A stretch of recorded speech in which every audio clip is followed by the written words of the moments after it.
Hey everybody, it's Greg. Welcome back to the Art of Relationship show. Going to be talking about opposites attract. Everybody's heard this from freaking years and years, decades, centuries ago, right? Opposites attract. They're like magnets. They stick together, right? It might be appealing. Do they last? We're going to talk about all this stuff and also the aspects about why opposites do attract right after this. So don't go anywhere. Be right back with the Art of Relationship show.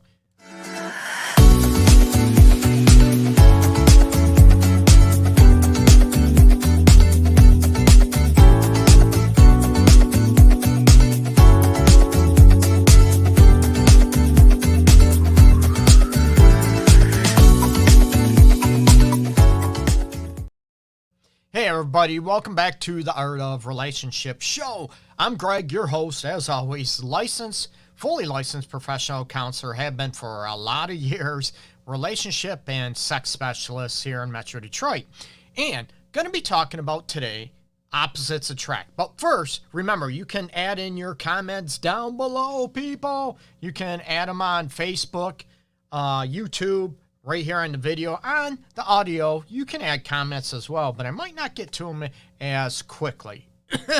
Excuse me. So hopefully everybody is not battling the allergy season, ragweed season coming out right now. I know everybody's going nuts with sinuses and sneezing, watery eyes, all that stuff. So if my voice cracks, it's not puberty. It's just maybe going through some allergy aspects. Okay, going to be talking about opposites attract. And a lot of social psychologists have studied this for a long time, right? And there's a lot of research out there that stipulates, right, that has found that, you know what, similarities keep relationships together, right? A lot of people might know that, but what is the hook of opposites attract? We're going to get into this and talk about, you know, we might see somebody that's different than us, right? Maybe someone that is tattooed up, right? I have a bunch of tattoos on my arms, shoulders, and all that stuff where, you know, someone might be attracted to that has no tattoos. Or somebody, you know, that has a bunch of piercings. So someone that might be more conservative. Wow, that's appealing. That's different. The newness of it. And is that the hook of opposites attract? Excuse me, or is it other elements? Okay, I'd love to hear your feedback and your stories even about, you know what, have you been in a situation where opposites attract and have you gotten your heart busted, or did you realize maybe that just wasn't a great hook? It was great for one night, 2 nights, a week, a month, that type of situation. Or did you realize that the severe opposites clash? Okay, so number one, we're going to talk about, you know, what is the hook of opposites attract, okay? Is it the edge of that other person that you're lacking within yourself, right? Maybe you're more introverted, more shy, and you're attracted to someone that is outgoing, you know, boisterous, wants to be the center of attention, that type of aspect. Because is it the elements that you're lacking within yourself? There's some theories that have stipulated that, but scientific research has not substantiated that to be a fact, or even, let's face it, a high correlation. It's hard to study those aspects. So, you know, you look at it, are they different? Are they, you know, they're just totally different than us. Another hook is they challenge our ideas, what we're used to, right? We have the tendency, somebody that challenges our beliefs, our ideas, right? One person could be very religious and the other one could be agnostic, or, you know what, an atheist, and it might be clash and they butt heads and they argue, right? I'm not even getting into politics and, you know, freaking religion on this show yet, right? But, you know, when you're talking to somebody and they have different ideas, you might clash and you might want to start an argument where some ideas, right, they're different. And some people, wow, it's so different than I am. It's, you know, enlightening, right? So that could also be a hook that drives us to maybe have, you know what, that magnetic pole, right? The polar opposites. You have that negative and positive polarity, and they just get stuck together, right? So a difference of opinions, difference of ideas, world ideas can make things seem so refreshed and so new that it just, magnetizes us, right?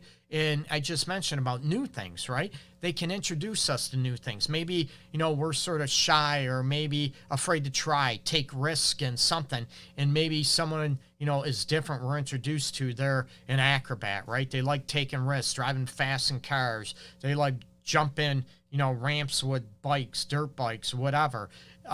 Maybe even those dangerous risks, right, that could get us in trouble or even get us killed.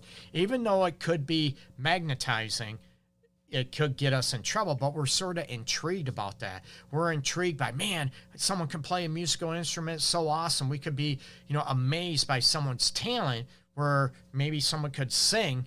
No one wants to hear me sing. Hell no, right? And we could look at, those elements to someone that has a special talent we're just drawn to, but we don't know them as a person, but we idealize them, right? We be able to get after those aspects and, we get that hook. But is it enough to keep us together?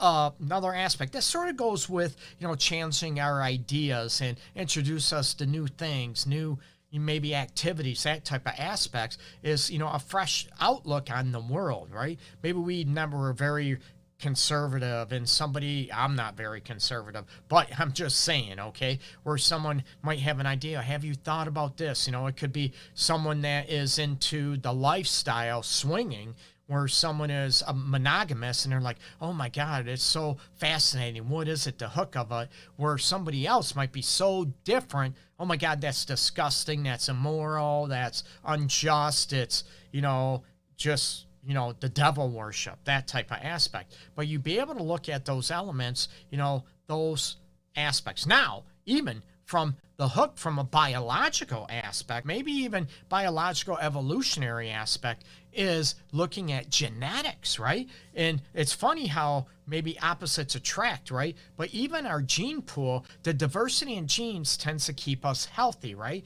If we look at, there's a lot of theories out there that ancient Egyptians sort of lost power and died off because they were inbreeding, right? They were having sex with relatives and the gene pool was not that diverse. So once disease sets in, there's no diversity to weaken the, mutated genes, the bad genes, the illnesses and, maybe ancient cancers, those type of elements where you die off, right? Where you don't have that diverse gene pool. So there's a lot of elements that is magnetic that can attract us to the opposites, that it's just different than us. But do opposites keep us together? I think they can, as long as they're not so diverse, that they're not so widespread, okay? And again, this is not a right or wrong type of aspect. The research states, similarity, and we can talk about the proximity law of attraction, right? Or proximity theory, that we tend to be around people that we are used to, that have the same common religious practices, live in the same areas of us, maybe went to the same schools, colleges, that type of aspect, that the proximity we are drawn to. Is it because it's what we really want, or is it what we're just used to? And we're going to get into this in a little bit. Hey, Christopher, I appreciate you showing up, man. Mentioned, I wouldn't say opposites attract always. Oh, not always. I agree. But, what you find out over the course of a working relationship is that somehow your weak suits are often your partner's strong suits. That is awesome. Your wife and you differ in all those aspects. And I was going to get into this in a bit, Christopher, and I agree. It's how your differences, can you ebb and flow? That's a huge saying I say. It's like a yin and yang. Do they ebb and flow? Is it a give and take? Are your strengths your partner's maybe weaknesses, and your partner's strengths are your weaknesses, strong suits, right? It could be fixing things. It could be decorating. It could be painting. It could be money management, right? It's where those strong personalities, where they can clash, that you understand each other's weaknesses and strengths, and you allow those to mature. You allow those to make the relationship even stronger. And it's like you you're not clashing. It's not a power struggle. It's not where, you know what, I want control over everything and my way is the right way. You understand your weaknesses and you have the humility to accept that and own that. And it's not a wrong or right element. It is a difference of opinion, okay? It is a different trait. Like I mentioned about some people have talented singing voice or musical prowess, where some people don't. I'm one of them, I admit it. Some people could be very athletic. I used to be very athletic, played a couple years of college baseball, short little white guy, right? And, and some people are not athletic. It doesn't make them worse. It just makes them different. Some people are great at house repairs, right? Home improvement projects, where some people wouldn't even be able to pound a nail in, right? They've never had that experience. It's just maybe not their strong suits. Some people are great in math, some are not. So it's looking at balancing those aspects, but getting back on track with the opposites attract aspect. You look at, has it ever been in your life where you've seen somebody, I know I have, I'll be honest, I've been in situations where, damn, someone that's so different than me, and, I find her attractive, or it's unique, it stands out, it's so different than me. But then you start talking to somebody, are you more intrigued with those differences, or do you realize, wait a minute, that person's just not for me, okay? So when we look at differences of opinion and we look at, challenges in the opposites attract mode, we could be, magnetized. I said that. We can be attracted to someone that's so different than us that it's intriguing. But what keeps us together, right, tends to be more similarities and rules of thought about our worldview, okay? What's our worldview? Maybe some people are very conservative and somebody is more, out in the woodwork, if you will. They are, more, fly by the seat of your pants. You know what? They're open to a lot of things. I mentioned about, swingers, open relationships earlier, right? Where they may be okay with that. And somebody is very conservative, very, marriage is forever, no matter if it's toxic or not, right?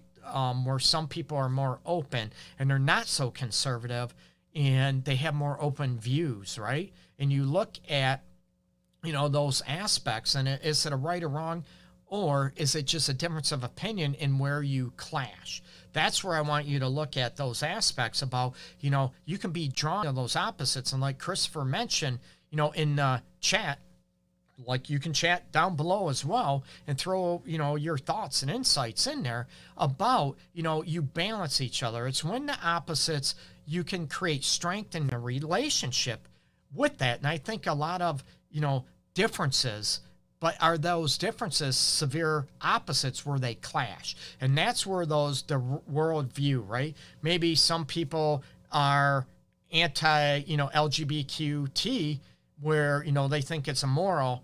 That's not going to work with me, right? I promote love in all shapes, sizes, sexual orientations, right? As long as you're not hurting anybody, and it's consent, you're not hurting yourself, hurting other people, forget about what other people think or say, right? I'm huge against being politically correct, and I think a lot of people know that. So when somebody has traditional views, whatever that means, right?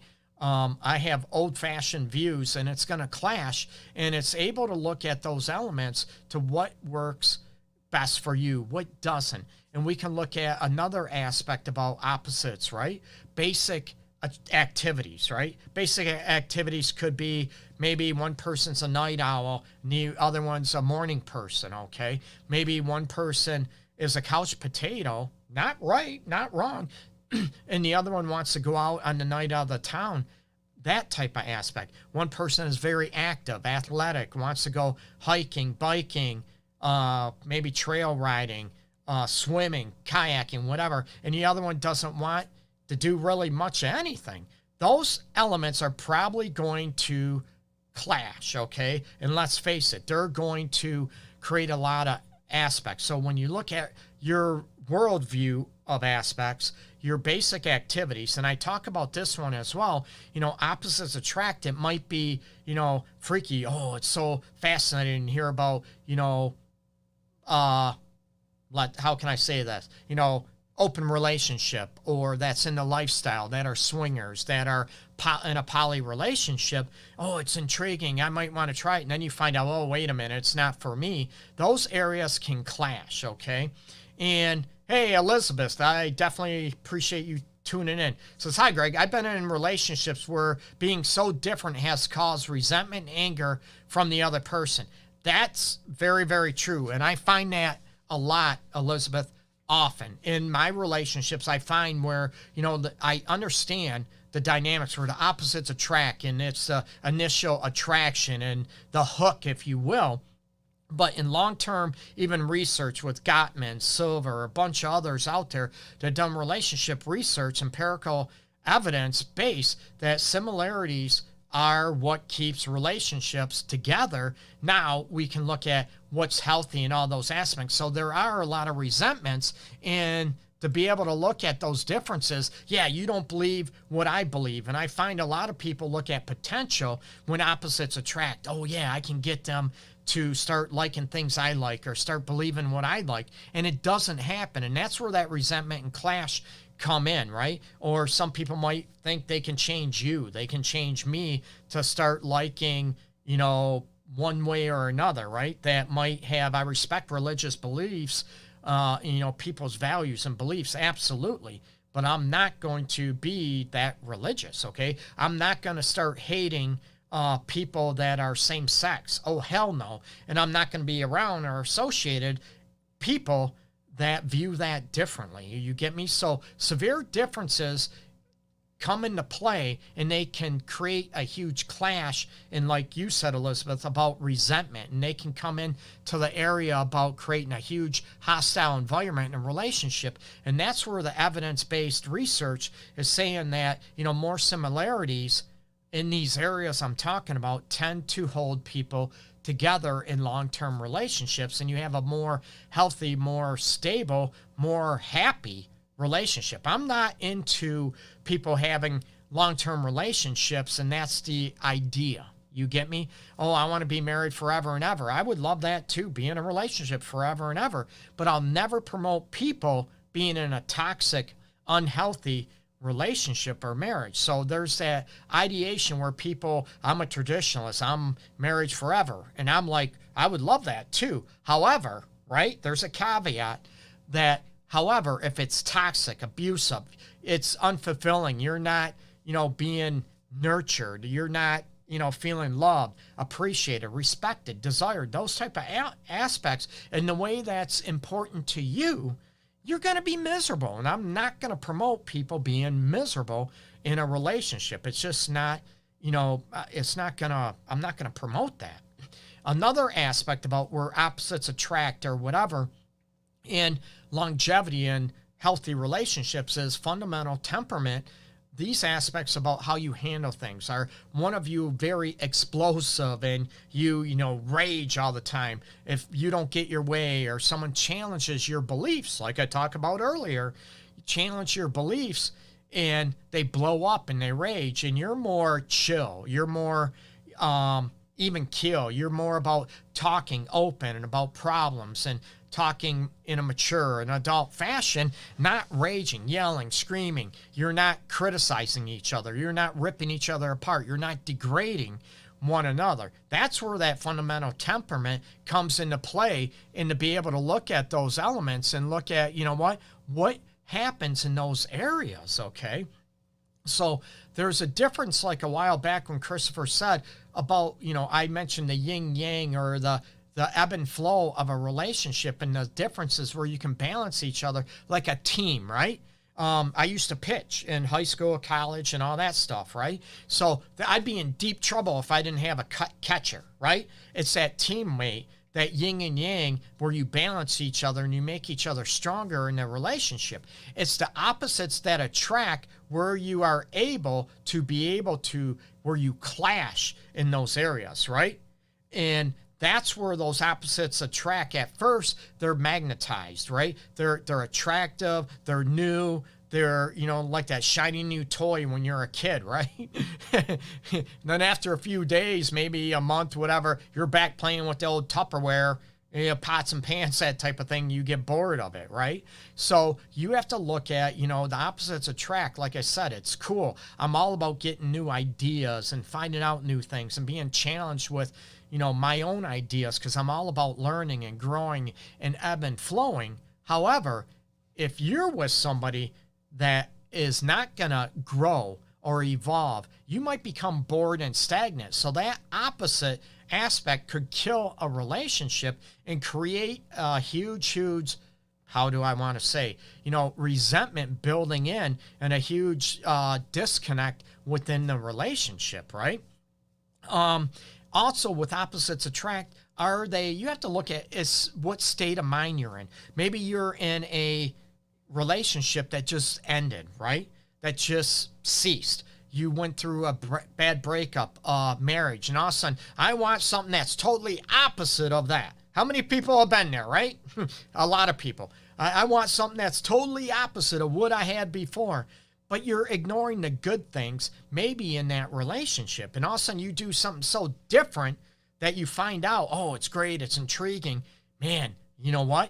After a while, this really isn't me. This, I guess, is not who I am. So it comes down to a situation where the opposites attract. What type of mindset are you in? What are you going through as an individual? What's going on in your current lifestyle? There's a lot of people I deal with that have been through trauma and grief and devastation, and all of a sudden their life just changes, and it's not necessarily for the better or for the good. If it changes for the better and good, woohoo, that's what I promote, right? So we look at those aspects about, those devastations, and does it totally flip our script and we become the person that we're really not? Is it because of that different? We're trying to get away from that pain, and we're drawn to somebody that's so opposite that it could be harmful to us, or not really who we are, and we won't find it. It smacks us in the face, right, down the road, but we don't see it because of the state we're in. So these are the areas about where opposites attract, and I run into with people and clients and couples in my office, and looking at, that yin and yang balance, or do they clash? If you have two people that are alphas, right? Headstrong, stubborn, type A personalities, if they learn to work great together, they can accomplish great things. But if they're always clashing in that power struggle and they're bashing each other, you get me? That similarity can destroy a relationship as well. But in research, more times than not, similarities tend to draw people together, that you have the same belief systems, the same worldview, the basic activity values, or what you enjoy, how your temperament, how it glides together and doesn't clash together. And what about sexual relationships? And I talked about the open relationships, swingers. Oh, I might want to try this. I might want to do this. And I run into this on if not a daily basis, a weekly basis in my office with couples wanting to explore different things. And I want to throw out the consequences, man. It might be fun and exciting and all this stuff, but what happens if one of you get jealous? What happens if, oh, we're secure, we're all this? And I'm like, you say that, and that's going to challenge how strong you really are. Let's be real. And I'm monogamous, one-on-one. That's me. Vanilla, not boring. I got to clarify that. So be able to look at those elements, with the sexual relationships, if you're total opposite, right? You're going to end up in a world of hurt and relationship or long-term relationship dynamics. One person wants sex 6 times a week. It's not always the man. Oh, hell no. One person wants it once every 6 months. You get me? Neither one of them are wrong. They're going to bash each other because, remember, opposites attract. They're going to bash each other. That's all you think about is sex for the one that has a higher sex drive. Oh my God, you're a prude. I can't believe you don't like sex. And it turns into resentment and feelings of not being wanted, desired in the way you want. That opposite is going to be a huge clash. And you have a bunch of people in this field that will tell you to compromise on everything. They are totally wrong, okay? I'm throwing it out there. They're wrong. Because when you are at total opposites of the extreme in what matters to you and what you value the most in a relationship, you're going to clash, okay? And the more you try to fight that and try to fight the severe opposites and what is the essence of who you are, those opposites are going to destroy you. And that's where, like Elizabeth said earlier in the chat, where those clashes are just going to keep building in the resentment. And you're going to realize, you know what? Maybe we want different things. But remember, we're traditionalists. We value marriage. We value a relationship. And we're going to stick it out, stay together. You know what? To death do us part, no matter if we're miserable or not. I'll never promote that, okay? And people can yell, scream, whatever at me. I want to try to help relationships and marriages try to work out and heal broken hearts and get people working together. But sometimes that's not always possible, and that's not always, maybe healthy to do. And again, part of that is maybe the opposites of the spectrum of how two people are. Opposites do attract, absolutely, like I mentioned, but long-term relationships and marriages, healthy, are more built on similarities. And if you have differences and you balance the strengths in that aspect, right? One person, home improvement, right? One person loves painting, one person loves building something, or, mud and drywall, whatever, which is an art form, right? One person might like laying tile or sanding wood. I hate sanding. And the other person might love it. Oh, you sand, I'll finish, right? So it's how you balance those elements. One person loves, hates sweeping floors, vacuuming floors. The other person hates washing windows. The other one likes it. So you balance each other, and how you balance those out, right? That matters. That's a big deal. But those are working as a team. They're not severe opposites of the spectrum and the essence of how you are and how you want to be in a relationship, okay? And real quick, Elizabeth, you mentioned, I also think that setting yourself firmly on your own beliefs and finding someone that follows those beliefs is super important.